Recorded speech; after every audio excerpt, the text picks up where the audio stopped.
আজ 25শে মার্চ, মানব সভ্যতার ইতিহাসে কলঙ্কিত এক হত্যাযজ্ঞের দিন। 1971 সালের আজকের রাতে পাক হানাদার বাহিনী নিরপরাধ নিরস্ত্র ঘুমন্ত বাঙালির উপর নির্মমভাবে গুলি চালিয়ে হাজারো মানুষকে হত্যা করেছিল। 25শে মার্চ থেকেই এদেশের মানুষের সশস্ত্র প্রতিরোধ গড়ে তুলেছিল। 9 মাসের যুদ্ধের মধ্য দিয়ে স্বাধীন হয় বাংলাদেশ। মহান স্বাধীনতা দিবসের প্রাক্কালে আমি গভীর শ্রদ্ধার সঙ্গে স্মরণ করছি মহান মুক্তিযুদ্ধের বীর শহীদদের, যাদের প্রাণের বিনিময়ে আমরা স্বাধীন সার্বভৌম বাংলাদেশ পেয়েছি। 9 মাসের রক্তক্ষয়ী যুদ্ধে লক্ষ লক্ষ শহীদ ও 2 লাখ নির্যাতিত নারীর আত্মত্যাগ পৃথিবীর মানচিত্রে বাংলাদেশ নামে একটি স্বাধীন ভূখণ্ডের জন্ম দিয়েছিল। মুক্তিযুদ্ধের এই বীরদের প্রতি আমার সালাম। সেই সঙ্গে 24শে জুলাই অভ্যুত্থানে নিহত হাজারো শহীদ ও আহত, যারা বৈষম্য, শোষণ, নির্যাতন এবং নিপীড়নের বিরুদ্ধে বুক চিতিয়ে দাঁড়িয়েছিল, তাদের প্রতি সমগ্র জাতির পক্ষ থেকে আমি সশ্রদ্ধ সালাম জানাচ্ছি। জুলাই গণ অভ্যুত্থান আমাদেরকে যে বৈষম্যহীন বাংলাদেশ গড়ার স্বপ্ন পূরণের সুযোগ এনে দিয়েছে, সেই সুযোগ আমরা কাজে লাগাতে চাই। প্রিয় দেশবাসী, পবিত্র মাহে রমজানের সিয়াম সাধনা উপলক্ষে আপনাদের সকলকে আমার আন্তরিক মোবারকবাদ জানাচ্ছি। সেই সঙ্গে সকলকে জানাই পবিত্র ঈদ উল ফিতরের অগ্রিম শুভেচ্ছা। ঈদ মুবারক। এবারের ঈদ স্মরণীয়ভাবে আনন্দদায়ক হোক, এই কামনা করছি। বর্তমান সরকার দায়িত্ব গ্রহণের পর থেকেই দ্রব্যমূল্য নিয়ন্ত্রণে জোর ব্যবস্থা নিয়েছে। রমজান ও ঈদে বড় চ্যালেঞ্জ ছিল জিনিসপত্রের দামের লাগাম টেনে ধরা, বিদ্যুৎ সরবরাহ নিশ্চিত করা। এই রমজানে যাতে কোনো পণ্যের দাম বেড়ে না যায় এবং বিদ্যুৎ সরবরাহ যেন বিঘ্নিত না হয়, সেই জন্য আমরা সর্বোচ্চ চেষ্টা করেছি। রমজান মাস জুড়ে সরবরাহ চেনের প্রতিবন্ধকতা কঠোরভাবে প্রতিহত করতে সব ধরনের ব্যবস্থা আমরা নিয়েছি। দেশের সকল জায়গা থেকে খবর এসছে যে এই রমজানের দ্রব্যমূল্য আগের তুলনায় কমেছে, জনগণ স্বস্তি পেয়েছে। দাম নিয়ন্ত্রণে এই প্রচেষ্টা চলমান থাকবে। প্রিয় দেশবাসী, গত 16 বছরে শেখ হাসিনা যে ভয়াবহ লুটপাট কায়েম করেছিল, আপনারা সেটার ভুক্তভোগী ছিলেন। ছাত্র জনতার অভ্যুত্থানের মুখে তারা পালিয়ে যাবার সময় এক লণ্ডভণ্ড অর্থনীতি ঢেকে গেছে। এই পরিস্থিতিতে দায়িত্ব নেবার পর অর্থনীতি পুনরুদ্ধারের জন্য অন্তর্বর্তী সরকার নানা উদ্যোগ নিয়েছে। ব্যাংকিং খাতে শৃঙ্খলা ফিরেছে।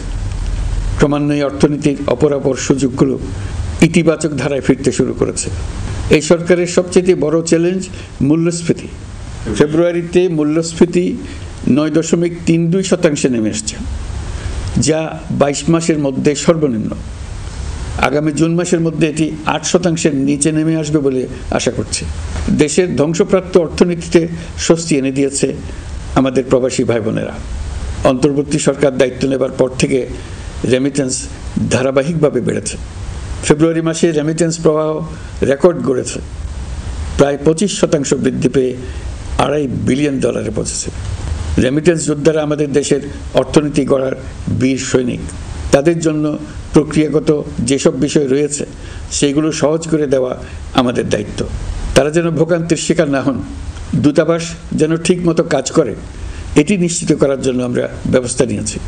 আগামী নির্বাচনে যেন তাদের ভোটাধিকার দিতে পারি, সেজন্য কাজ করছি।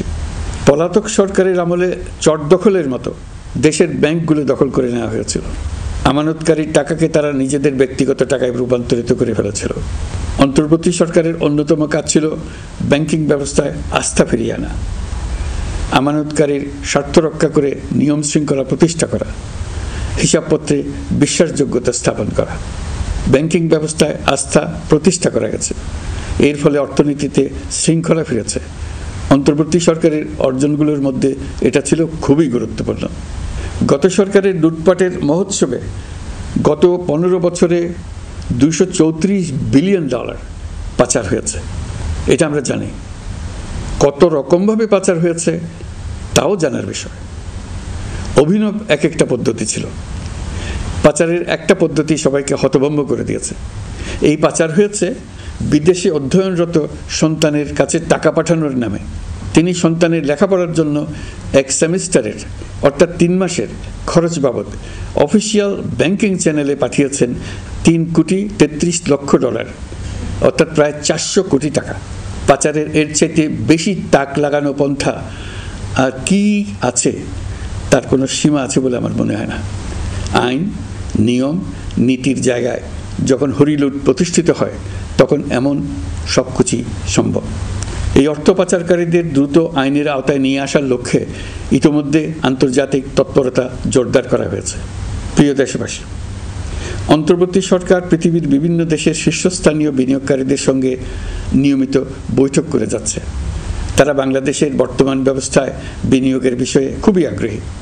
আশা করছি দ্রুততম সময়ে দেশের নতুন নতুন বিদেশি বিনিয়োগ আপনারা দেখতে পাবেন।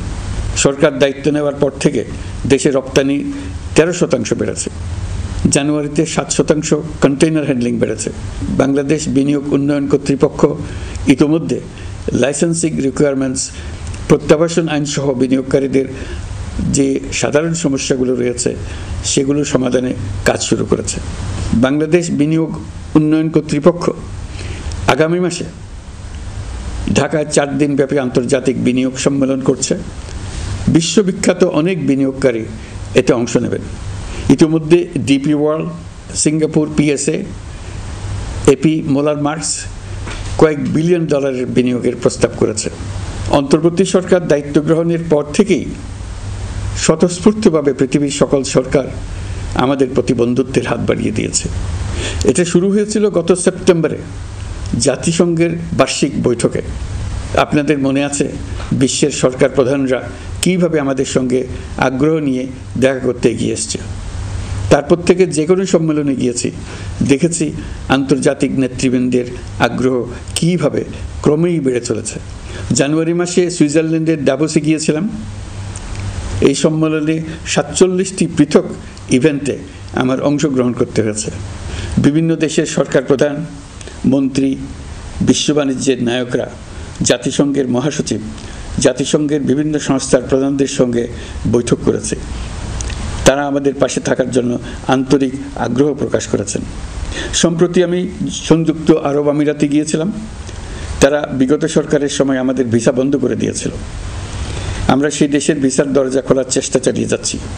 তারা আশ্বাস দিয়েছেন তাদের দিক থেকে সকল আনুষ্ঠানিকতা সম্পন্ন করে ভিসার দরজা উন্মুক্ত করবেন। আমি আশা করছি সেটা দ্রুতই উন্মুক্ত হবে। আমি সংযুক্ত আরব আমিরাতকে আমাদের দেশে শিল্প কারখানা গড়ে তোলার জন্য একটি শিল্পাঞ্চল করার প্রস্তাব দিয়েছি। তারা এই বিষয়ে আগ্রহ জানিয়েছে। শিল্পাঞ্চলে 2টি কাজ দিয়ে তারা শুরু করবে, এই জন্য কথাবার্তা শুরু হয়েছে। প্রথমে মুসলিম বিশ্বে সরবরাহের জন্য একটি হালাল গোশত প্রক্রিয়াজাত করার কারখানা করবে। এরপর মৎস্য প্রক্রিয়াজাতকরণের জন্য কারখানা স্থাপন করবে। তারা আমাদের নতুন সামুদ্রিক বন্দর পরিচালনা করার জন্যও আগ্রহ জানিয়েছে। প্রিয় দেশবাসী, বিশ্ব মানচিত্রে বাংলাদেশকে অনন্য উচ্চতায় নিয়ে যাওয়া আমাদের অন্যতম লক্ষ্য। এই লক্ষ্যে আমরা আসিয়ানের সদস্য হিসেবে যোগদান করার বিষয়ে আগ্রহের কথা জানিয়েছি। এই বছরের শুরু থেকেই মালয়েশিয়া আসিয়ানের চেয়ারম্যানের দায়িত্ব গ্রহণ করেছে। মালয়েশিয়ার মাননীয় প্রধানমন্ত্রী আনোয়ার ইব্রাহিমের সঙ্গে এই বিষয়ে কথা হয়েছে। তিনি আমাদের আবেদনের প্রতি সমর্থন জানিয়েছেন, আমাকে মালয়েশিয়া সফরের আমন্ত্রণ জানিয়েছেন। আমি এই আমন্ত্রণ গ্রহণ করেছি। মালয়েশিয়া রোহিঙ্গা সমস্যা সমাধানের জন্য জাতিসংঘের সম্মেলন আয়োজনের দায়িত্ব নিয়েছে। আমাদের দেশ থেকে শ্রমিক নিয়ে যাবার ব্যাপারে যে সমস্ত সমস্যার সৃষ্টি হয়েছিল সবগুলো সমাধানের জন্য আন্তরিকভাবে তারা কাজ করছে। আগামীকাল 4 দিনের সফরে আমি চীন যাচ্ছি।